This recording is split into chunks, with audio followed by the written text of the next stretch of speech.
You're in the VIP section of Black Women in Radio, the podcast, a decade of the new woman. I'm your host, Felicia Love, along with our special guest, Cortney Hicks. We did. Yeah, hey, Felicia!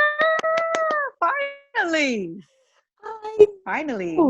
I am so excited to get you. I know you have been quite busy and making all kinds of transitions now. Oh, yeah. TV, congratulations on Thank you so much. That is exciting. It is exciting. It's different. It's very different from radio. That is for sure. But it's exciting. I think. I know making the switch has been a good thing. So I'm excited about it. I want to talk about who Cortney is, because I don't know you. This is the first time I met you. I see you. Yes, there is a lot of substance with Cortney. And I really want to talk about that because, like I said, this is the first time we've ever met. We've talked by email and text messages here and there, but just to watch your growth on social media and to watch how honest and nurturing you are with not only your path, but making sure that people, the general public, can take a nugget out of it to make their lives just a little bit better, fascinates me about Cortney. Oh, Miss Love. Wow. Thank you for that. We've been connected for a while now. I think it might have started it was definitely on social media, but it's IG, Facebook, LinkedIn at this point. We are connected in every single way possible. And let me first say that your movement, this calling, is so well needed. It is so well appreciated. I can't really think of any other format or platform that specifically is geared to us, for us, by us, that whole thing. And you are just so appreciated. So stay with it. Don't give up.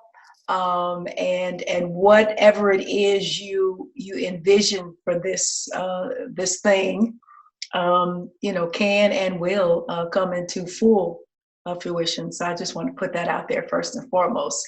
Thank you so much. Yeah. That is so much appreciated because, while we're doing our thing, we have no idea how it's going to land. When you're doing something brand new and from your heart and it's spirit led, you don't know how it's going to pan out. This is not something you can make a business plan for.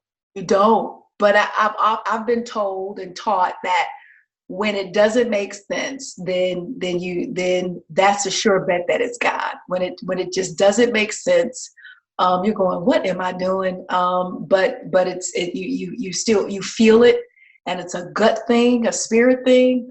Then go with it, because I really feel like it's God. And when your intentions are pure, and you get into that rhythm and that whole idea of service and paying it forward, it comes back tenfold. It might take a minute, but it comes back. It will come back. Yeah. My goodness. Well, thank you so much. I receive it all. I need it as well. Yes. A little bit of validation here or there that, you're not losing your mind while you're doing this. It's really...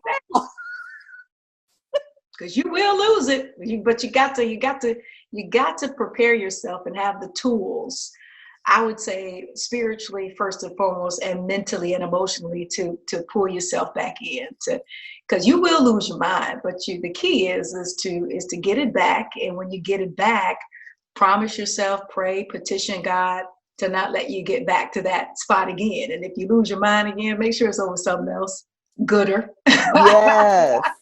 Yes, absolutely. And see, and it's so funny. That's the Cortney I want to get into, because your spiritual self shines through, my love. It shines. And thank you. It is contagious. So I do want to talk more about the substance of Cortney, and then we'll talk about the broadcasting stuff later. Okay. But Are you willing to share any of your journey and we can even start with transitions, how you handle transitions? Because I know even before you took the job, your new position, I know that there were things going on. I don't know what exactly, and what is not as important to me as how you navigated. So is there anything that you can share with us? Wow. Ooh, Alicia, you're good. You're good. You're good. You're good. Um, for me, transitions have just always been key for me. That's where often, if not most times, that's where the blessing has always been, in the transition, in the heaviness, in the gravity, in the fight, in the struggle, in the dis-ease and uneasiness of the transition. And I know for me, I would get caught in translation because I would get so fixed on either trying to control it, or as I got a little older, not having the patience to, persevere through it. I think my earliest transition would probably have to be more along the lines of an emotional one, probably a setback, a shock.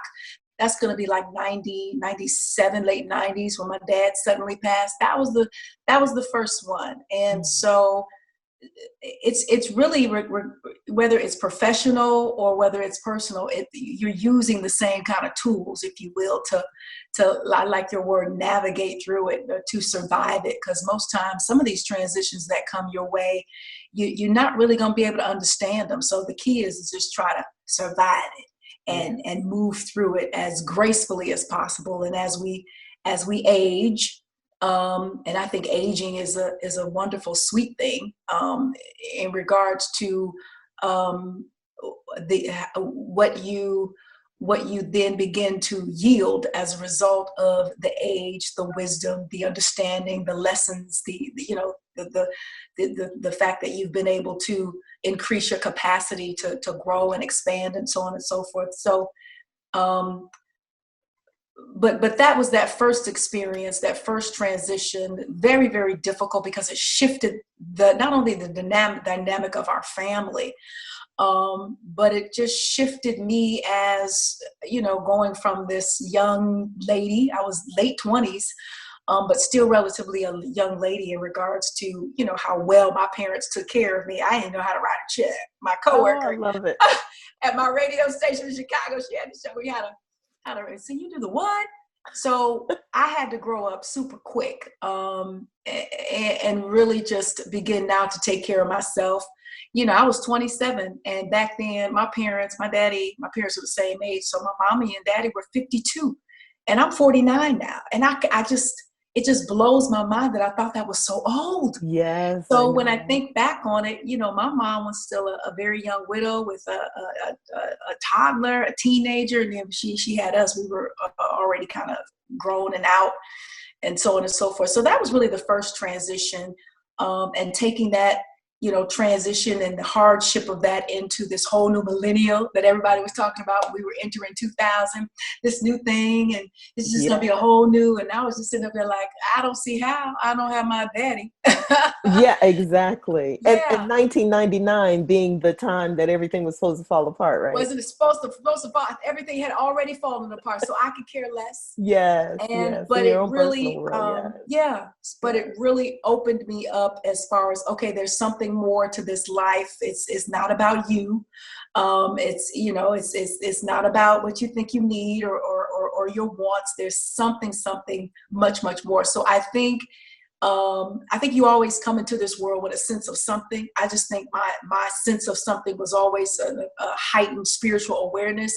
But I do believe that my father's passing led me into something more, as far as, okay, so what is this? And what does this really mean? And why are we really here?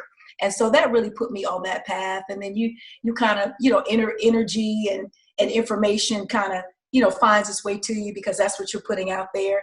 Then I would say, starting from 2000 on up, I can really, there were different levels of elevation, but that's really the desire and the hunger and the thirst to want to know what is this thing, and balancing that with still being a girl in her early 30s in Chicago, on the radio, girl, doing her thing.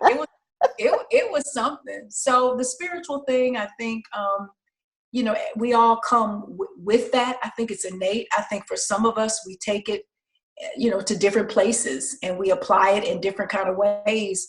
And for me, I know it's always been the lead and the head, or how I lead. And it's still the case now, but at like 49, having gone through plenty more transitions, and lots of lessons, it not only leads me, it just is me. It's just my filter. It's just everything. You do, you embody it. You embody your lessons, especially when you're absorbing your spiritual lessons along the way. When you're really, really learning and elevating, it becomes you. It becomes a part of your fabric, and you're not just spewing out wisdoms or, trying to make someone feel good. And they know you don't have a clue as to what you're talking about, right? But let's talk a little bit about what it's like to mother and father yourself. I am with you. I lost my dad 2 years ago. And while my mom is here, there are a lot of different, childhood lessons and things that I am just getting a handle on the other side of 50. Looking good.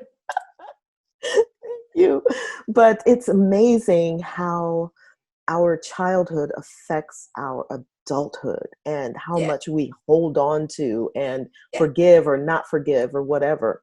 But again, the journey is not as important as the lesson. So this is what I wanted to talk to you about: mothering and fathering yourself as an adult. Whew. So I think they're one and the same, and then they're very different. I don't think there's anybody or any people in this world who anchor you quite like parents do. I think it has a lot to do with the fact that they're just responsible for bringing you into this world, and so it innately anchors you in a way that I don't think any other relationship besides maybe a spouse can anchor you. And so I miss that type of anchoring, which is why I think I am so adamant and serious and intentional when it comes to dating, because at this point I'm not playing. Because if you're not coming, and I don't think that's too heavy, I don't think that's too complicated, I don't think that's too hard to understand, but being out here and not being covered, being out here and having to mother and father myself, can be a little overwhelming at times, in all areas and aspects of my life. And I'm not saying that I'm ready to just turn that over to somebody or just somebody come and rescue me.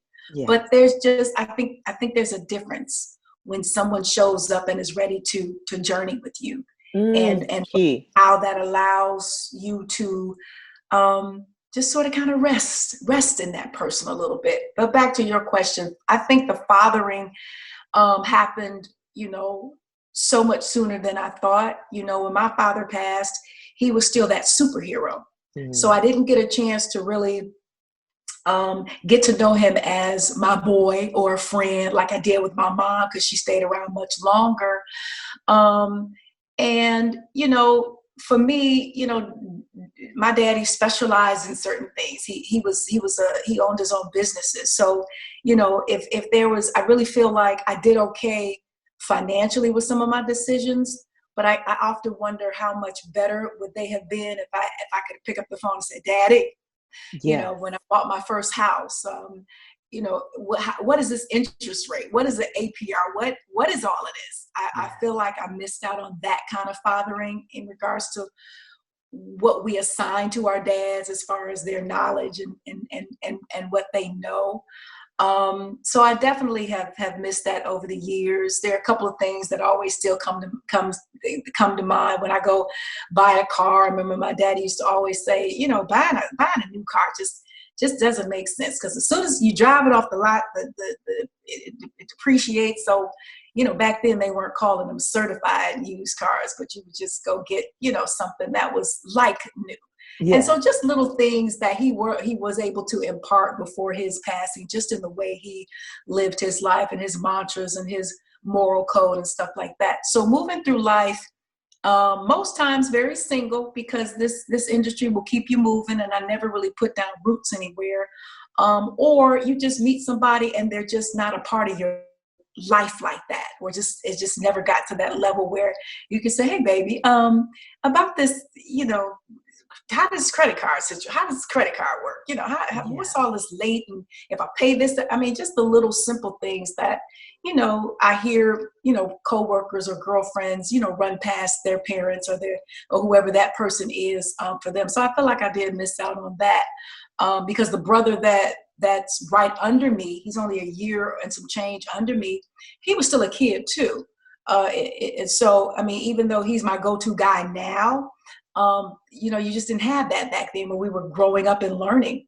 As far as the mothering is concerned, my mother's been gone for 4 years now. I think because I had her much longer, she was 70, within the scheme of things is still, you know, pretty young, and her passing was very sudden. She was diagnosed in 2015 and passed in 2016, diagnosed April 15th with uterine cancer, died April 16th. Of 2016, I'm saying 2016, 2015, wow. 2016. So it was very quick and unexpected. So I had her a little bit longer, but I think what I miss most about her is we did become girlfriends. She was the bestie. And I'm not going to take anything away from my brothers, but they didn't talk to her all day, every day. I was on the phone with this girl like, hey. So that's what I miss the most because we had sort of, I mean, that's always going to be your mama. But we had sort of kind of moved a little bit out of the mothering, and it was more girlfriend. It was more support. I was able to understand and talk to her more like a girlfriend, and really, you know, do like a playback and like some 20/20 vision, and think of her as a woman, and maybe why she did the things she did, whether it be in regards to my dad or the way she chose to raise us. So I experienced a lot of that with her. So I miss more so the friend aspect of that mothering thing, you know, along with the fact that that's always your mama type of thing. So yeah, so it gets tough. It gets tough. It does. I think I have two girls. I have two little millennials, 21 and 25. God bless you. God bless you. God bless you. I know. But I've raised them to be their own mother and father in their heads. I think the most freeing thing that I've ever said to my girls is that mommy doesn't understand or know it all. I'm going to make some mistakes, but please know that I am doing the very best that I can with the information that I have. That was the most freeing thing I could possibly have done as a parent. Freed you and them. Absolutely. Freed you and them. Mm-hmm. Absolutely. And so now what I'm learning, at least with my own parenting, my parenting journey and my journey as a daughter from both my mom and my dad, I'm learning to take the good in each one and remember it and let it be the recorder in my head to become my own mother and father. Because there are areas, I believe, at least in our adulthood, where we really yearn for that. You know, there's a hole there. And whether you've had an opportunity to have parents present even today, or if you've lost them very early, there can still be this gap. And to fill that gap is, I think, very important because it will drive you. It'll either drive you negatively or positively.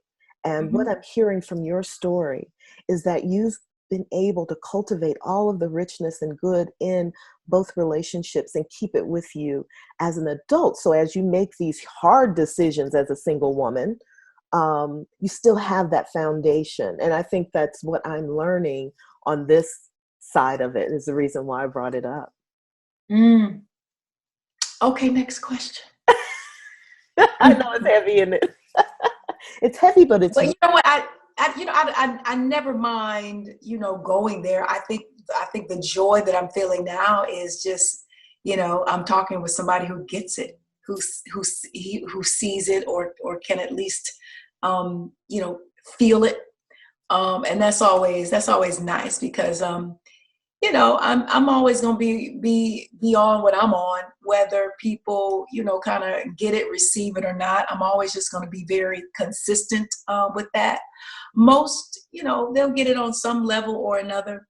And I'm not really going to compromise that for anything or anybody. If people ask me all the time, "You still single?" Well, yeah.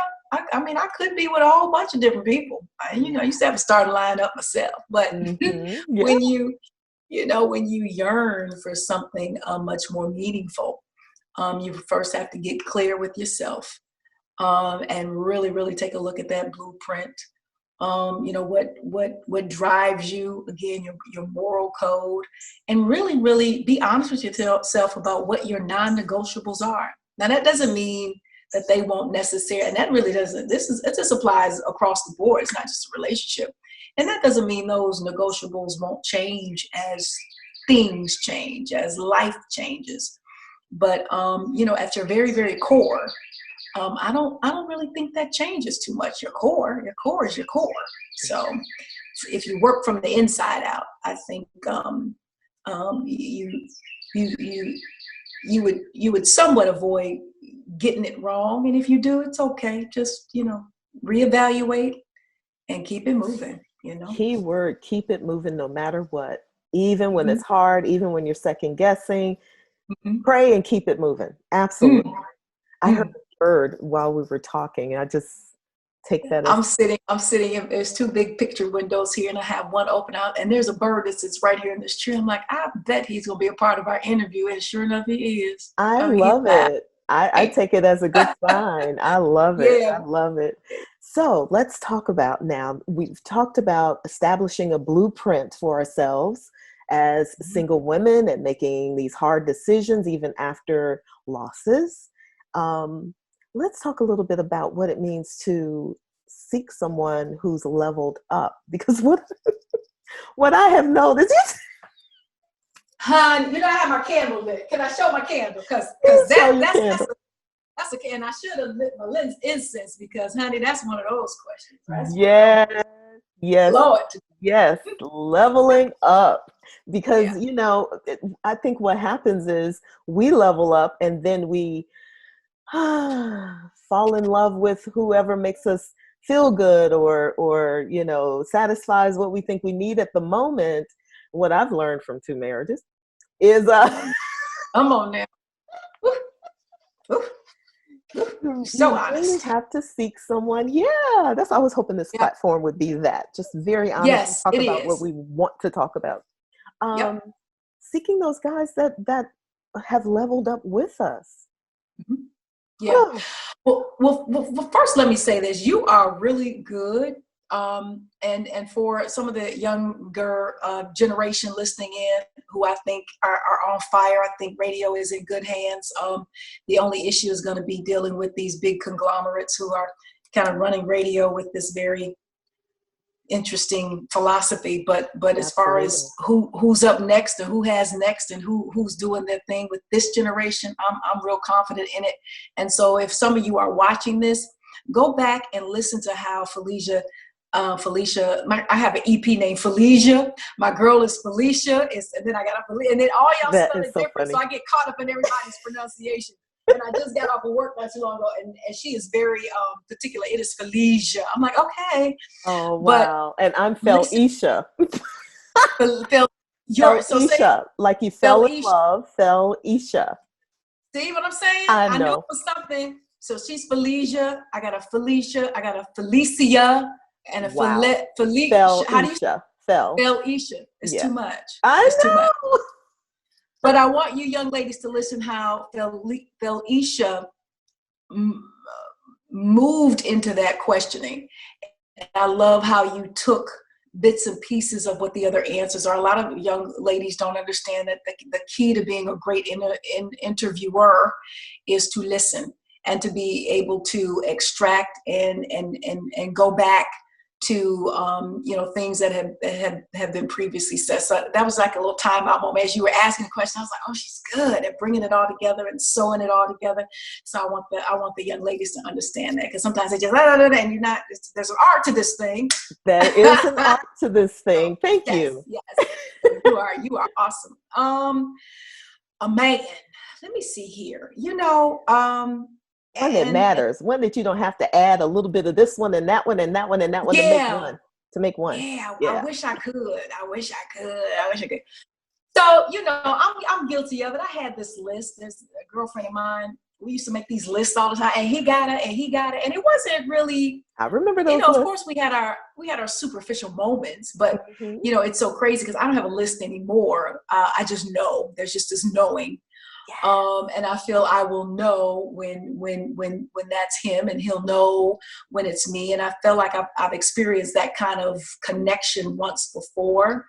And that person passed on, and I'm really convinced that the whole purpose of me and him connecting was for me to feel something like that.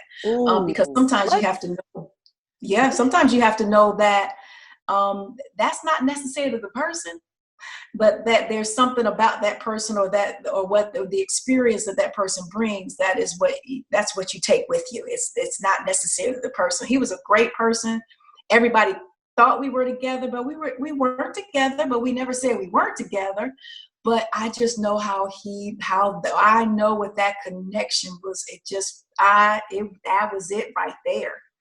And so I know what that feels like. And I have not felt that since. And we're talking 95, 96. I met him in 95. He passed in 96.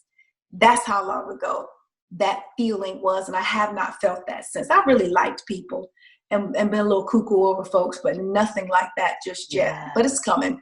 Yeah. But I think in all aspects of your relationships, whether they be, romantic, whether they be, coworker relationships, professional relationships, family, whatever the case may be, your girlfriends, you're in a sorority, whatever the case may be.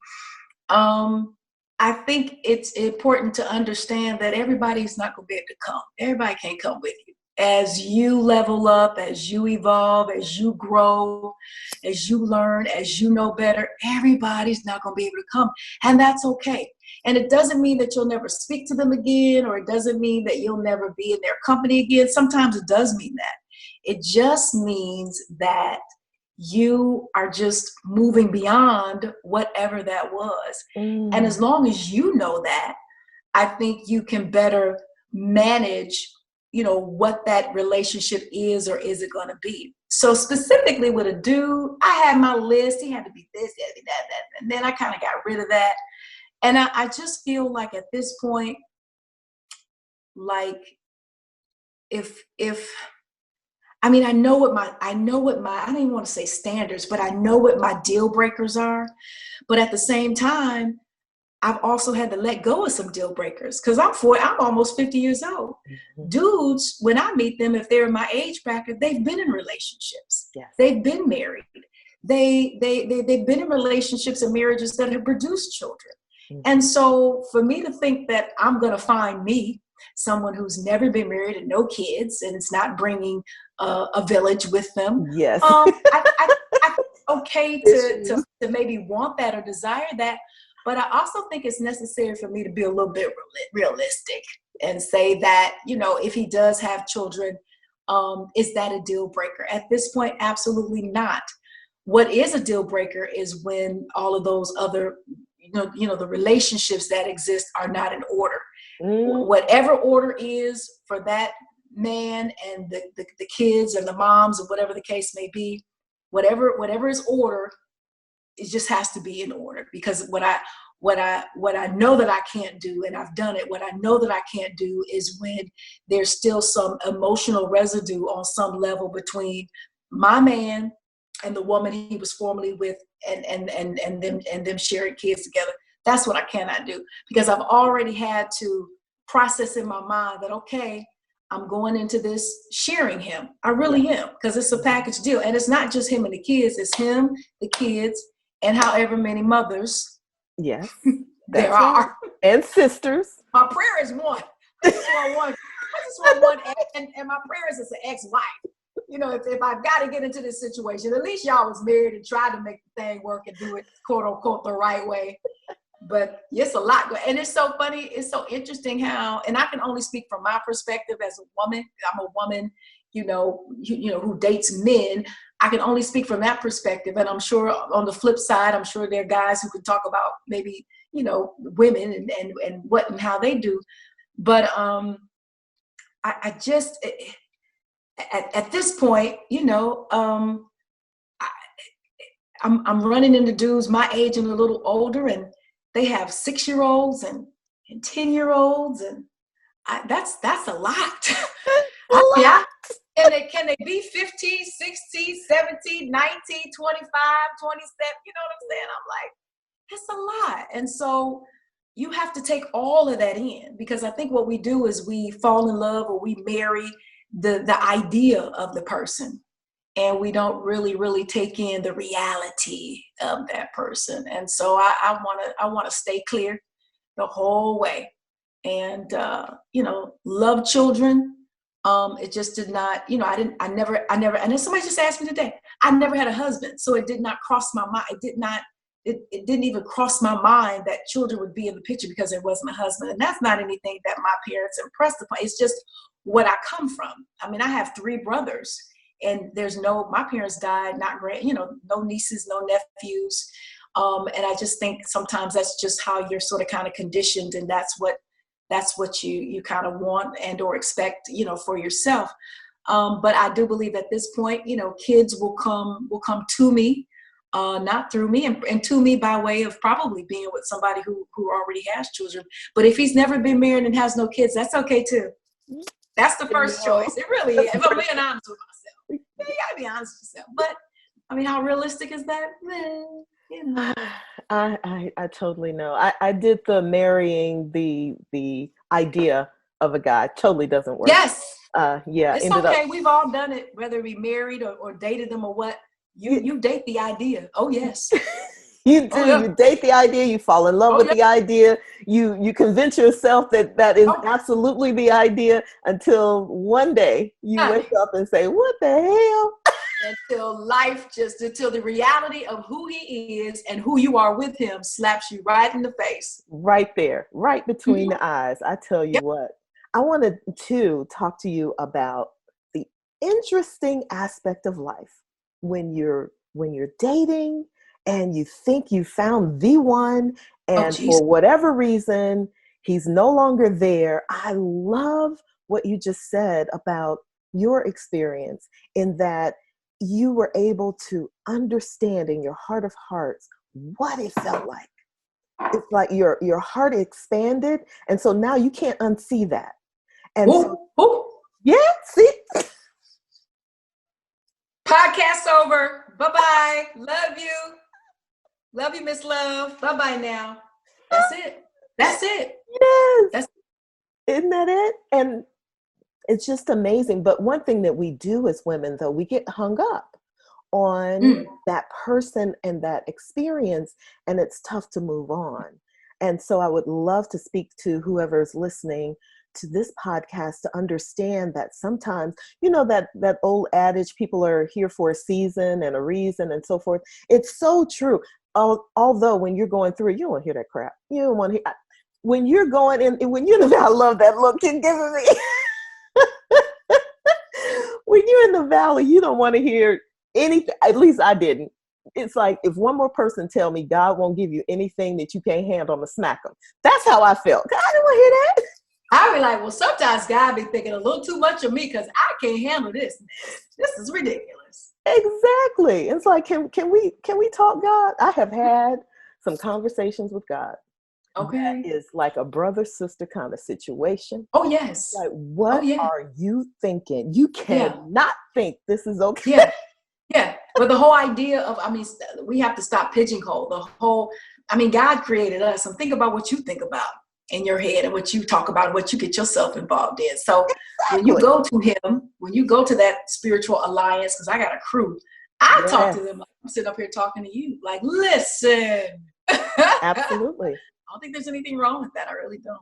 It's not, because if you think that something's wrong with it, I think that it makes it harder to understand what having a relationship with God is all about. That's right. That's right. He's very practical. He's right there in the midst of it all. Even when you don't think he is. He's right there.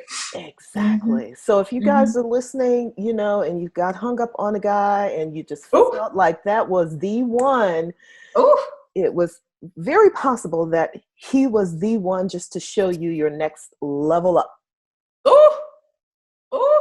You didn't say a word. I'm gonna have to send some tithes and offerings. You just said a word, Miss Love, a word.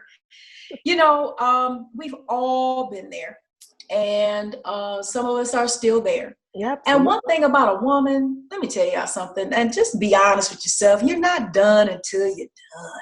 You're not so, chill out with all the blocking and, posting or not posting anymore or whatever. You're just not done until you're done. And that's just the truth. And you'll know when you're done, and you'll know when you're not done.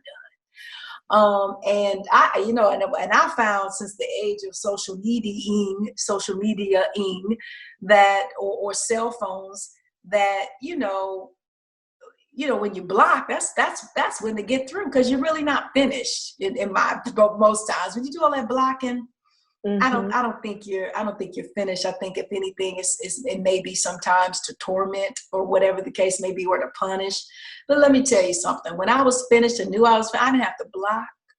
I didn't have to really even delete the number, because when you let that energy go, when you truly release it, there's just something that I think that they feel, unless they on some crazy, and that's a whole nother conversation. Yes. And you just you remove yourself from it, when you really abort it and those feelings and that connection and those soul ties, and it's done. Whether you ever speak to him again or not, he'll know it. It's just the energy. It's just the thing. I got a call. I've been here it'll be a year in July. And so I got here last July, and there was somebody who came back from my past. So we had maybe like a 10-year history, and he had come back right in like 2015, right as my mother was diagnosed. I was going from DC to Charlotte, and he had came back in the picture. Hadn't talked to him in about 10 years. And from 2015 until well after my mother passed in 2016, 2017, it took me about 3 years to shake him. I knew he wasn't right. I wanted him to be right. I knew he wasn't right. He was abusive in the sense that it's because it's all the same thing, whether it be manipulation or abuse. It all runs the same track. So he was very manipulative, very narcissistic. And, in my best days, I thought I could fix. I am a recovering fixer. I thought I could fix. I'm a fix, because I'm gonna love him so good. Yes.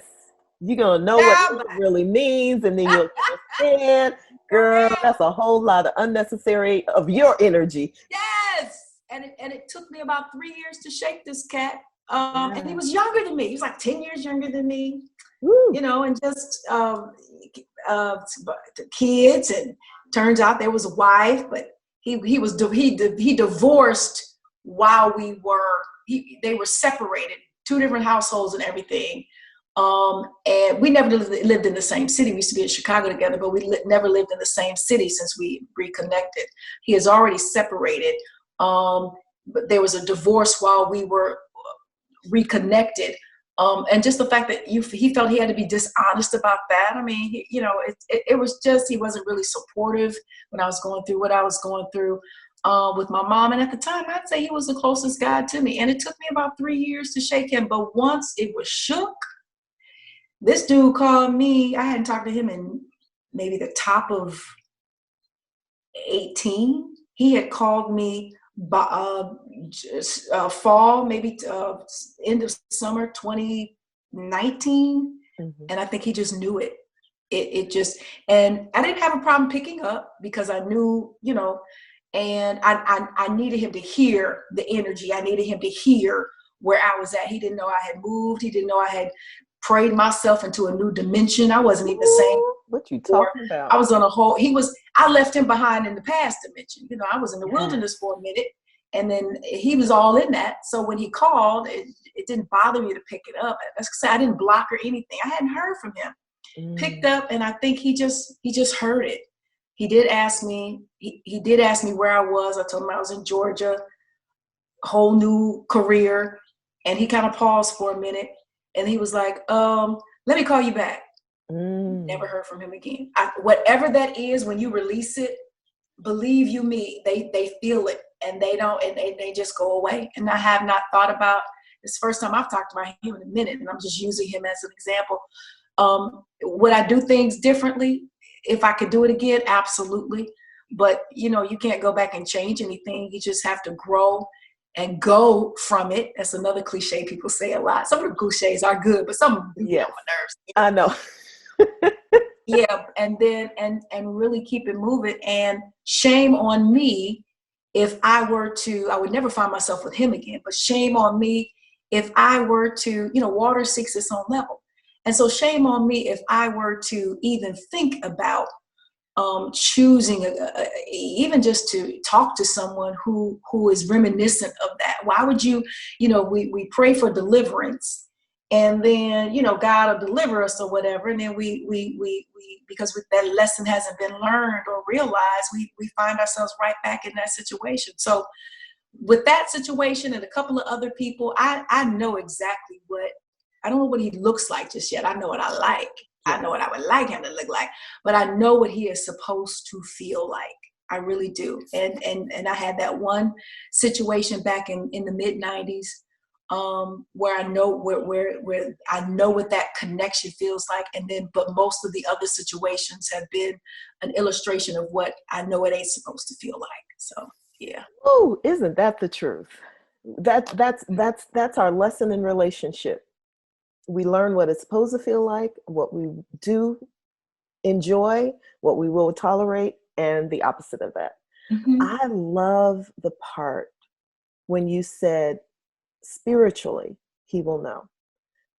I don't think that people understand the level of spirituality, self-reflection, self-growth that we go through when a relationship is ripped from us, especially when it's not our idea of what we thought the relationship was.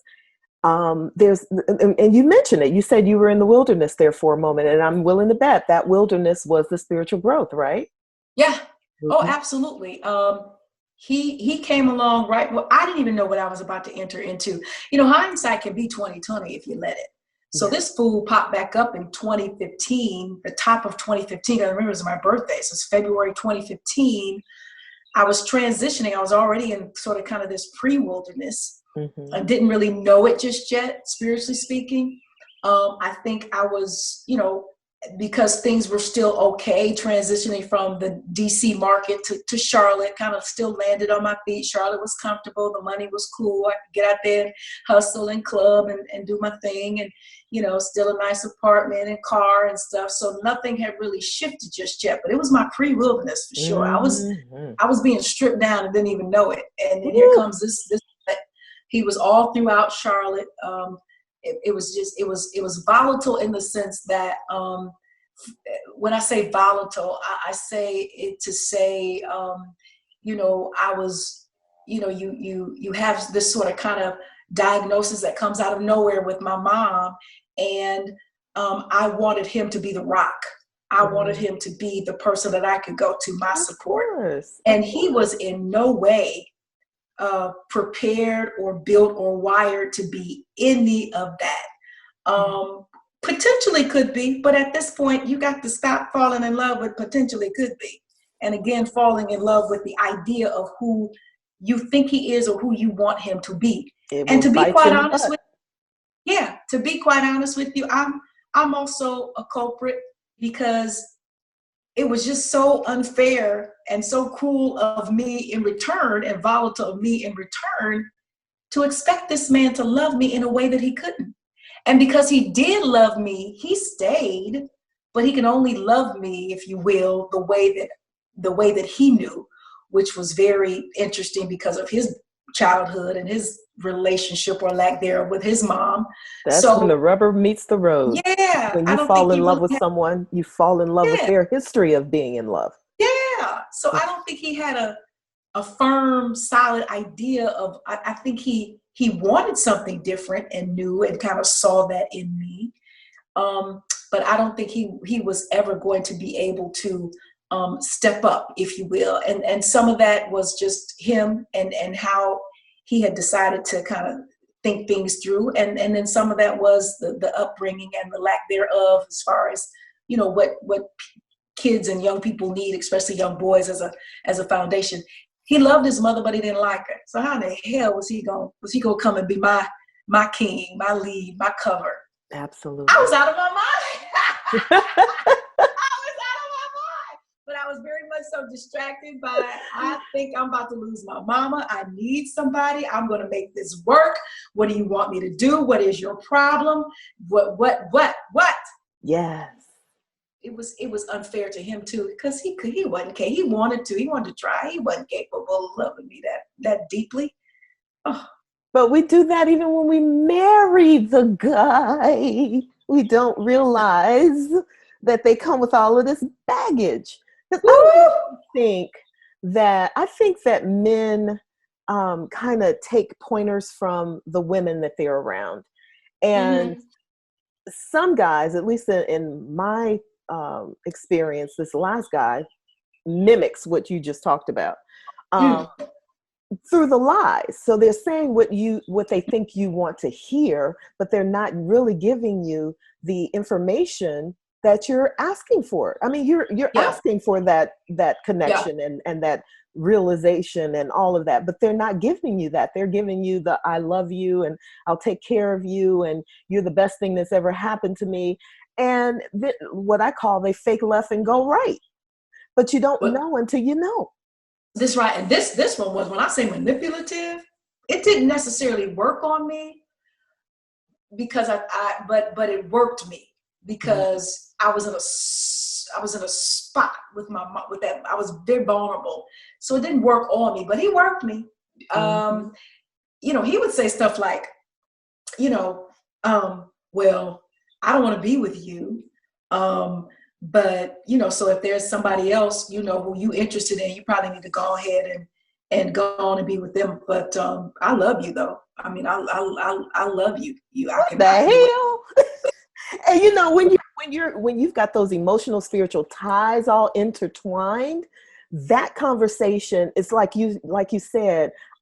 He didn't work me in that way. You know, I had my good eye on him. I heard him, but it just didn't land the way it would have. Now on this side, right? Oh, come on. Understand. Yes, absolutely. That's absolutely it. And then, you know, I always I'm big on, you know, self-reflection and self-correction. And I would hear what the things that he would say, you know, I miss know-it-all and I miss perfect and I think I have it all together and so on and so forth. I would get that all the time. But I want to be like, well, dude, that's the very reason why look, I just tell him, because he used to always talk about, you know, next level. And I said, dude, I am next level. Hey. I said, I don't mean to take a look at what you've been dealing with, but hello, you have obviously put something out here in the atmosphere. To land me in the first place. Yeah. I said, now and 10 years ago, I was never on your level. But, but I can see how that could intimidate and make him and kind of maybe flip that energy and him trying to make me think that I thought that, you know, that I'm stuck up or arrogant. I said, no, that's not the case. I said, you're just not, you know, you asked for something and you got it. And now you don't know what to do with it or handle it. You know, and so, yeah, it was just a lot of that, but it took about 3 years to really shake that. And like I said, I was very much Cortney. there's definitely, I'm just Cortney in a different dimension, which heightens different type of awarenesses. It really allowed me to really now fully operate in what was already there. With him, it might have been a little, there's some, like I said, distractions, a little sleep, because, my life was changing, and I don't know if I was in denial. I don't know if I just didn't want to see it. I don't know if he just happened to be one of the characters in me trying to control the narrative, and it just happened to be him. But yeah. So that's the part where I was talking about learning how to mother and father yourself, because you have to dig in deep in resources you don't even know you have to overcome some of this foolishness. Which oftentimes can be, rectified by the person being honest and doing their own work. So in order, what I'm hearing from you, in order to find someone who has leveled up, not in an arrogant way, but a spiritual way, so that there is, relationship is all about integrity. Yes. Integrity and then love, and if we have integrity within ourselves, then and the capacity to love with our whole heart, we've got a great relationship there. But if we don't have integrity with ourselves, it's no big deal if I lie to you. I'm saying what I think you want to hear. And I really think that it's time for all of us to get off of that hamster wheel that we've been on for generations and generations and generations, making it okay that the guy, oh, well, he got my hair and nails done, so he's a good guy. Or, he's paid the rent, or he paid my car note, or he put some gas in my car, so he's a good guy. That, it's time out for that. That is not even on a level of respect and integrity and leadership and love that we all deserve as queens. Yeah. If I can, get into my Iyanla moment for a moment, I really believe that, and I'm talking really for the most part, Black women and Black men, we just really, really, really, really, really, we just do not get along. We just don't. And I know that might sound a little general, but for the most part, for some reason, there's just this rub, there's this friction. And I know a lot of it has to do, we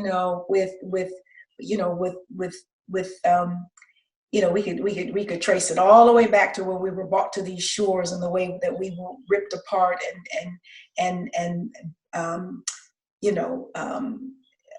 put up against one another, and the competition and so on and so forth, and that's really in our DNA. And I say all that to say that I think the healing is cellular, in the sense that there's something there, and then you want to add on all the stresses of our journey as Black people in this country.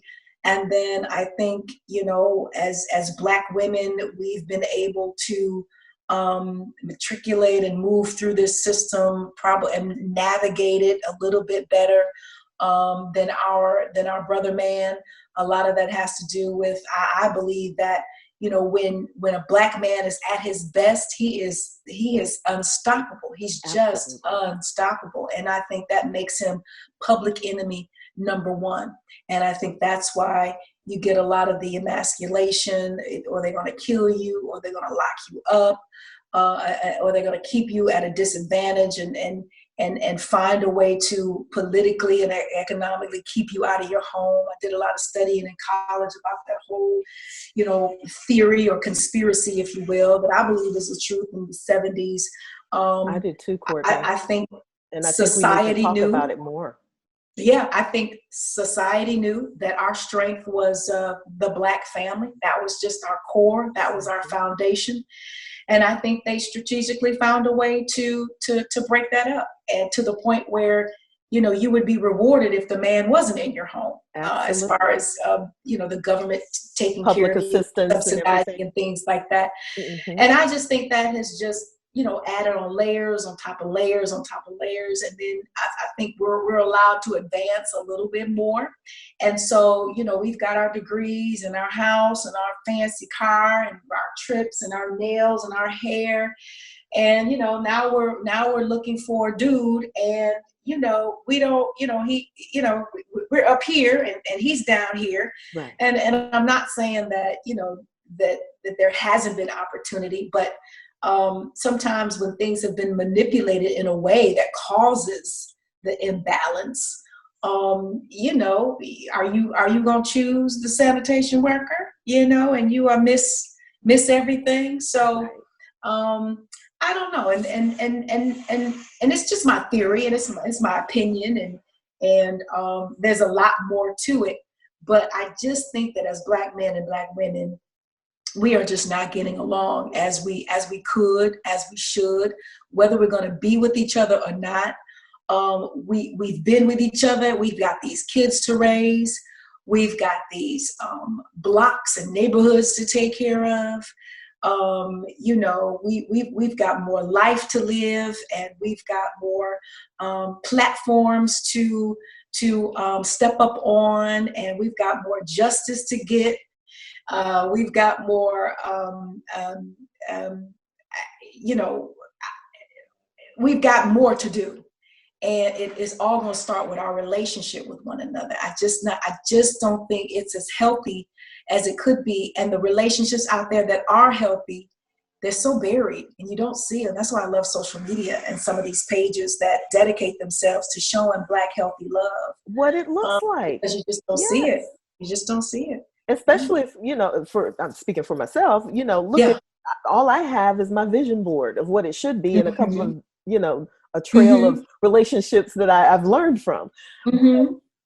I think that what we need is for Black men to stop looking at us as the enemy, first and foremost, because of all of those things that you just said. Everything you said, I resonate with, especially when it comes to the history as to why we feel like why we're pitted against each other, and why Black men are,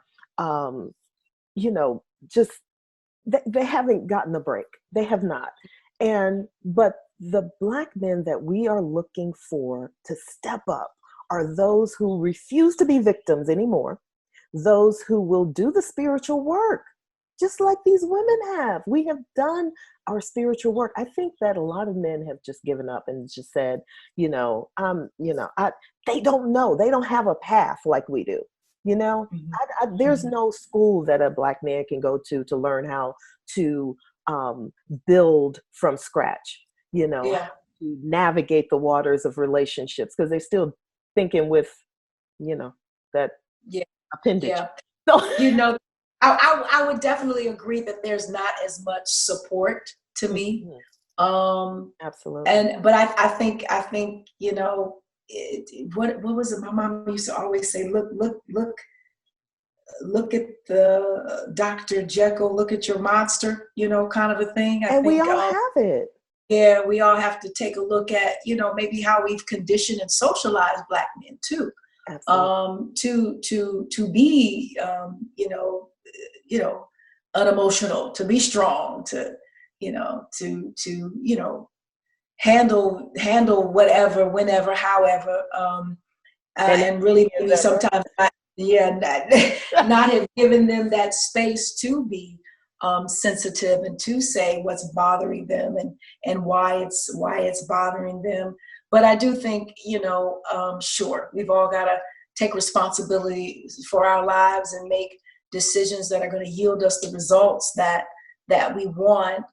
And so I'm not condoning any, particular behavior. I'm not, there are just some trifling folk, male and female, black females and Black males, Black men and Black women, trifling. But generally speaking, and I know people don't like to necessarily say that, I just feel like when you look at the whole scope, when you look at the gamut, the landscape of it all, I do think that there have been some man-made barriers as to why Black men remain inferior. Absolutely. And I do believe it's all pitted in what other, what the intentions of other folks are. They can't, I was going to say they can't necessarily, shackle us, but they've tried it a few times. There was a story not too long ago, we were shackling them. But, Wow. there are other ways to continue to oppress. And I just want to always be an advocate of supporting Black men in particular. I mean, my daddy's been gone for almost 30 years, and that is the image that I have in my head. I know, that men are capable of that. I know that mold, that was the last of the Mohicans. They probably don't make them like our dads anymore, but that doesn't mean that there aren't, some new generations out here that can carry that mantle and be, what it is we need them to be, just like, we need to be responsible to evolve and be what it is they need us to be. And so, not to get into anything, sexist or definite as far as definition is concerned, because nowadays it takes a lot of different roles to, maintain a household and raise kids and stuff like that. And sometimes you're just not going to be together doing it. You just don't make it as far as a couple is concerned, and that is okay. But we still have plenty at hand in regards to it being necessary that we at least get along. We don't have to agree, but we can agree to disagree. I think that's so real. That's another cliche that people really don't, they talk about and offer it up, but really don't understand that you can agree to disagree. But what is the purpose at hand, and how are we going to get on code and stay there in a healthy enough way to ensure the safety and well-being and the health of this next generation. Absolutely. Yeah. Oh my goodness. I mean, we could have a whole nother conversation about relationships for sure. But I think as well, just as you just said, the art of negotiation is key. Learning how to argue without calling each other out of our names, and because you can debate respectfully. I don't think Black people have really learned that art. We haven't. We're really good at calling each other names. We haven't learned that art. And the other thing is that we'll have to remove ourselves from trying to be fixers, because although we're thinking that we are helping our Black men to become better, I think it's the side note is that they resent it, because now we're their mother. So we'll have to allow them to man up and get their spiritual lives together. And I'm not talking about religion, but get their spiritual connection together. And through that, we will be able to find each other again. But you're absolutely right. Yeah, I know in my relationship, what I'm looking forward to is all I can be is me. And all I can really do is bring that understanding with me. And just first and foremost, be supportive. And what I have learned is that men, they like to be, acknowledged and accepted for who they are and affirmed. And I'm an independent, almost independent to a default. But if I'm saying I want to journey with somebody, then what are those vulnerable places or that sweet spot that would allow him to know that I need him. So and I understand the tough skin, I've been taking out my garbage and going to get my own, taking care of my car and filling up the gas tank. And I get it. Opening up the door myself, I get it. But if you say you want to be with somebody and, you want to be loved properly, then it starts with you. It starts with you. And the same goes with the dude, but we're just wired to be able to, bring it all together. And I really do believe that women want to feel wanted. That's why I think when you see all these gorgeous proposals, sure, it's about the dress and you're going to be a bride and the wedding and planning. But I think they get so geeked and nutty because it's about the fact that, okay, he finally chose me.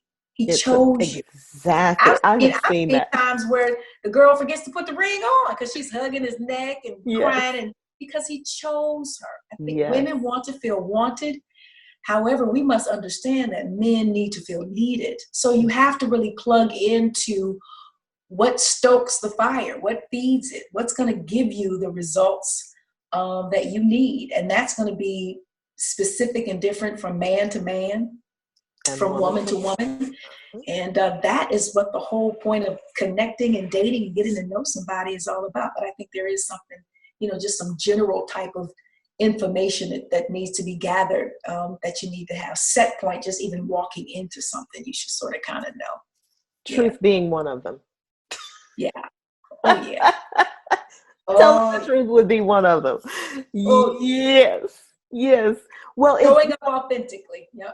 Absolutely. And there's no playbook, because when you are into your career and on top of the world with what you're doing, or just, in the trenches trying to create a career, having a supportive person next to you is very important too.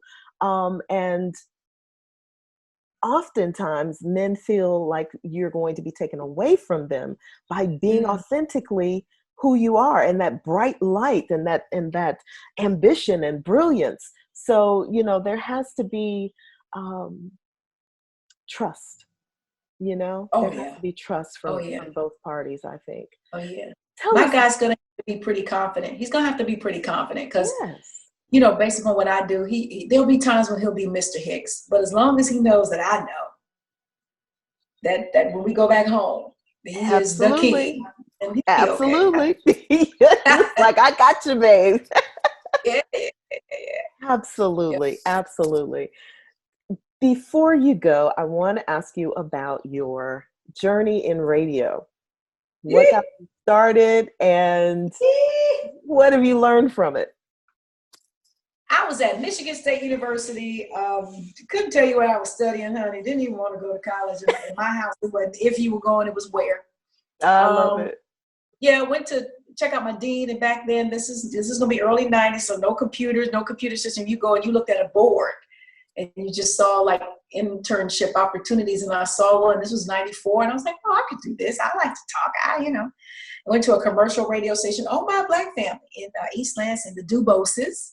Wonderful. And they had an AM and an FM, and I spent maybe 6 months or so on the AM, and they were like, hey, you got a little something.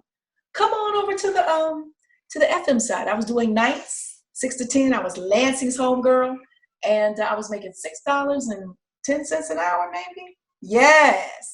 that juicy salary. Come on now, that juicy hourly wage. Which was minimum wage back then too. Right. It was just a fit. I mean, most radio folks are talented in some other way. For me, I was a singer, so I studied music and everything. So you had music, and then I could talk.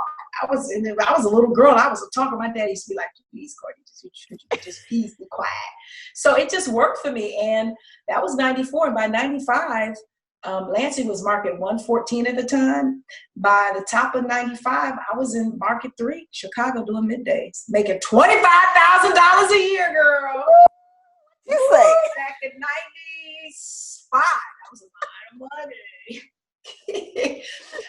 money. And just from there, again, you're always going to learn the skill set, the technical side of it. It's of course changed over the years. Everything is digital now, but it's really about even though things have gotten where they are with this, just the syndication and stuff. I think it all still boils down to personality, delivery, relatability. Those are just the basics that you're just not going to get away from. Also here, Cortney Hicks with Magic 102.3 right here in rolling. What, DC right here? Yes, right here. And Detroit. Oh, and Detroit. 2 markets. See, I saw the Detroit. The mission of the YWC as we take that to all of your beauty questions, proper makeup. So just having that building, partnering that with whatever you needed to know, as far as the business side of it is concerned, and also what you needed to know being a girl. Yes, you know, in this in the business, yeah. industry. So Lansing, Chicago, Detroit, Chicago, Mobile, Alabama, I decided to do that because, you know, radio was changing. The landscape of radio was changing. They were getting into syndication. And I was like, I got to find a way to stay valuable. So Mobile gave me an opportunity to get into management. So that was my first time at APD, eventually PD, and so on and so forth. Mobile to DC, great time in DC. That was during the Obama years, had a chance to kick it with them. Everybody had access to the White House then. From DC to Charlotte, and again, right around that time I was entering into the wilderness, and I did not know that that's what that was going to be. Left Charlotte, I went home to Detroit. By that time, I knew it was TV time because Charlotte was more like a split between television and radio, and I was ready for television to be the main course and TV to be the side dish. I mean, for radio to be the main course and TV to be the side dish. So I was ready to make that flip, and I knew that I had to back away from radio. So once my time ended in Charlotte, I knew that I didn't want to sign anything else in radio because, you know, television is very particular, and they don't want you to have ties to anything, and they want you to be available to them. Right. And so went home to Detroit. You know, when you do good, when you are good, that stuff will come back around to you. Was able to immediately join the Beasley radio family in Detroit, from Charlotte to Detroit, but just part-time. There was some opportunity to potentially go full-time, but I knew in my heart of hearts what I needed to do. But it got tough because, you know, this TV thing wasn't happening. And during this whole time, I was getting called. I went to Miami. I was sitting down with folks in Miami. I was sitting down with talking to folks in Dallas. And I actually had finished an interview, and the man was about to hire me in Atlanta, was about to send me a offer letter, and he got let go like the day before he was. So I'm like, okay, God, look here. That happened to me before. That is so painful. Man, I mean, this man had been there for 20 some odd years, and it was a Monday. He got let go. He was sending that letter. That letter was on the way. It had already gone through corporate. I had even talked to his boy, and his boy was like, Cortney, he was hiring you. And so, of course, you know, when a new regime comes in, you know, whatever they were going to do all over. And so I was like, okay, God, well, here's the sign that let me not renege on this agreement here. I said, when I came out of this wilderness and into this new dimension, I was going to be, it was about television. Okay, you're making me stick to that. And then had an interview in a market for TV. They flew me in, tested well, everything.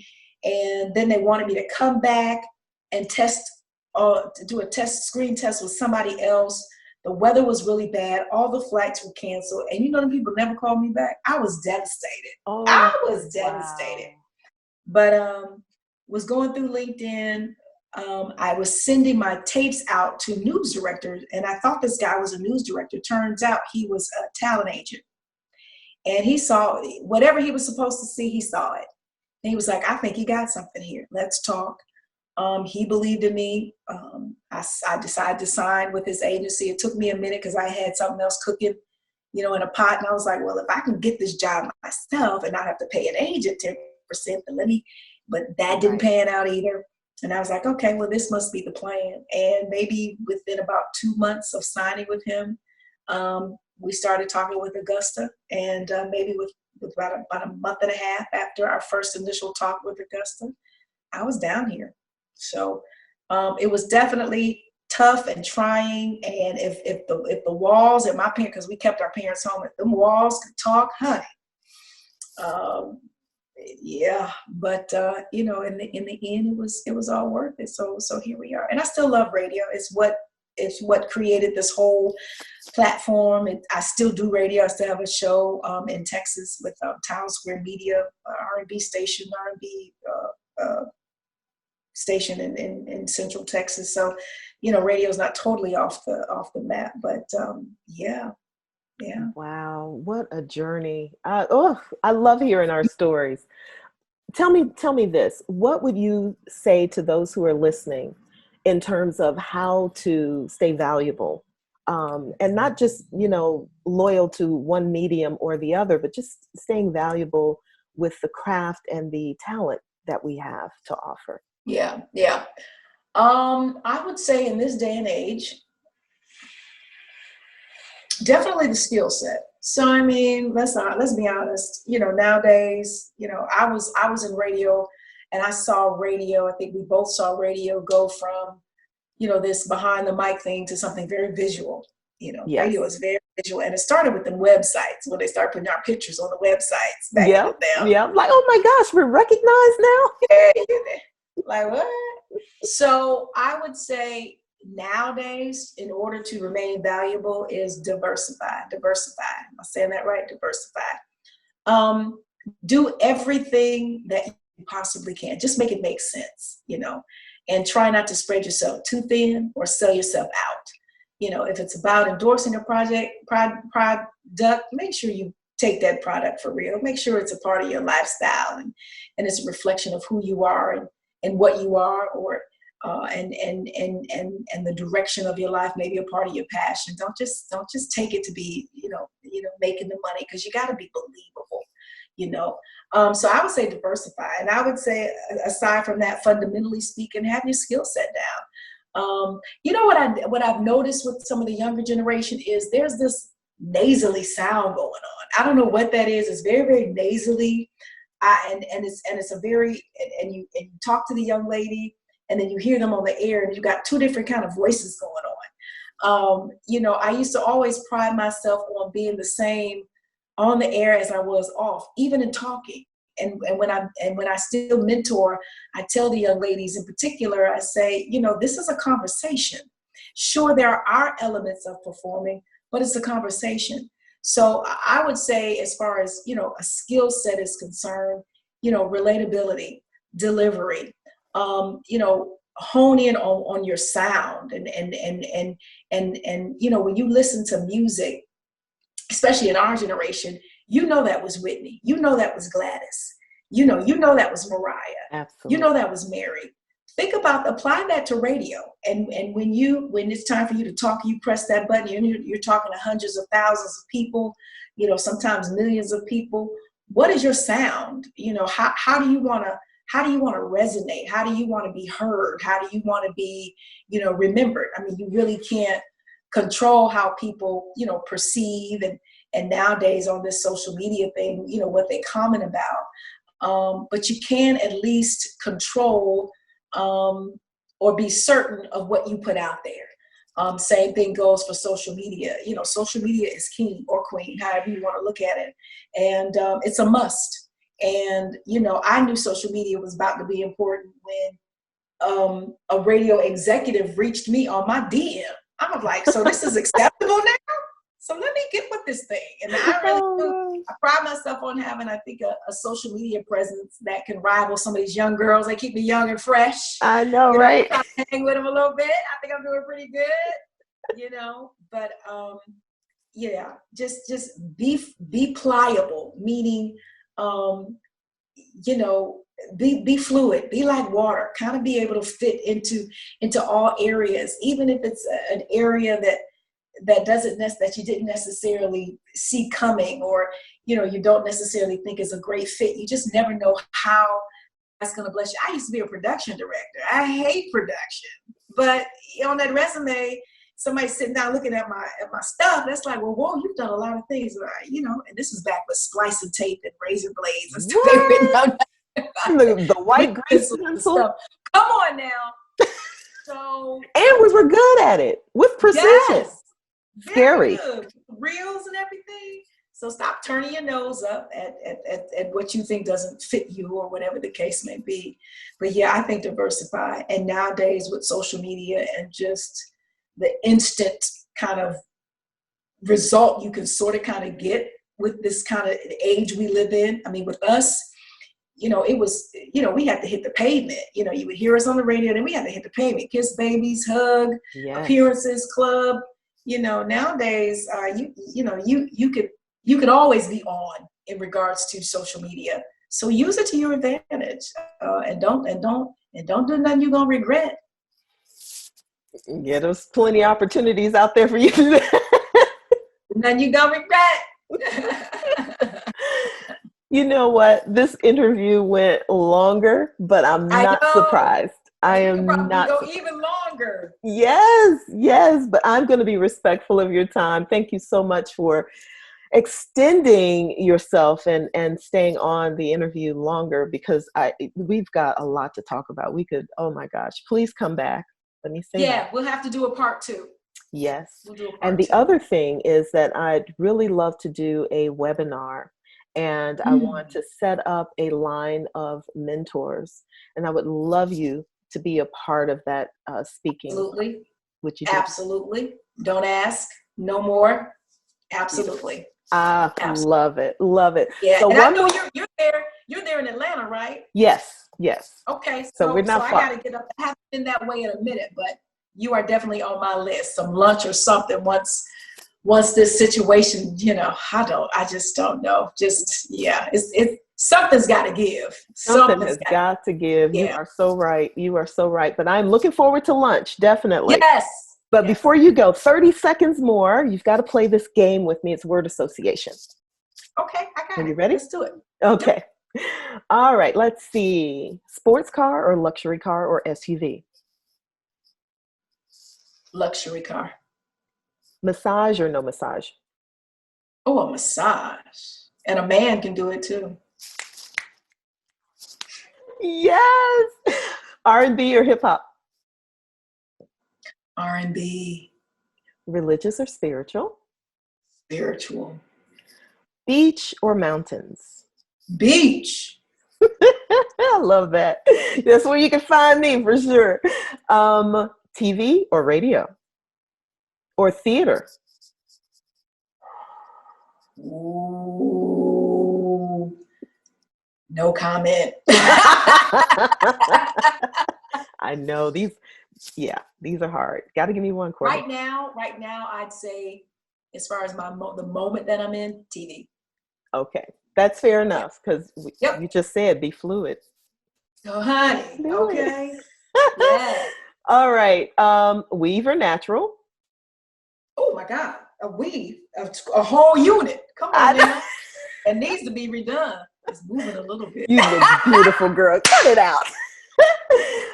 This one, I love. Frankie just asked this one: marriage or a buddy? Marriage. Frankie Darcell. That's what. What we all a part of different radio generations. I wouldn't say grew up listening to Frankie Darcell, because when her and Janet G got to Detroit, I was, grown, but they were the man, that was that deal right there. They were called the Turntable Sisters, honey. So woo! I think Janet G came from Texas, and I think Frankie came from the Carolinas or something. Well, that's where they were, but Frankie's from the East Coast. But yes. Queens, honey. Queens in the game. Lynn Briggs. Oh, God, I can go on and on and on. My mentors, the women I looked up to. Woo! Yes. And Frankie's going to be one of the mentors, by the way. So I'm glad that both of you got to be on the platform. Absolutely. There was my Detroit crew, and then there was my Chicago crew. Beautiful, beautiful women that came before us. Just amazing. Yes. Okay, 2 more. Wine or shots? Oh, wine. Heels or flip-flops? Flip-flops. Oh. And luckily, we don't really do a lot of wide body shots, so I had on sandals today. Thank you, Jesus, because when I got this job, I was like, I got to get. But every now and again, I might have to put on some shoes. But I'm so thankful I don't have to be bothered with heels every day. Oh my goodness, what you talking about? Cortney, thank you so much. I love your spirit. I love your journey. I love the way you share with others, and just thank you for being a part of the Black Women in Radio platform. And you've been a champion of it from the beginning. So I so appreciate you. Yes. Anything for you. And again, God bless you and this movement. It is well needed. I thank God for placing it on your heart, and for you to continue to to rock with it. I feel like it's right up there with all the other movements. Black Lives Matter, Black Girls Rock, Black Women in Radio, baby, right there. Right there. Thank you so much. Thanks so You're much. welcome. Have a beautiful day, and I look forward to our lunch. Yes, very, very soon. Very, very soon. Love you, girlfriend. Love you too. Thanks so much. Talk to you soon. Yep. Bye-bye. Bye-bye. Be careful as you exit your VIP seats. They will be waiting for you next Wednesday when we talk to Helen Little. Make sure you subscribe to Black Women in Radio podcast on all social media and check out our website at www.blackwomeninradio.com.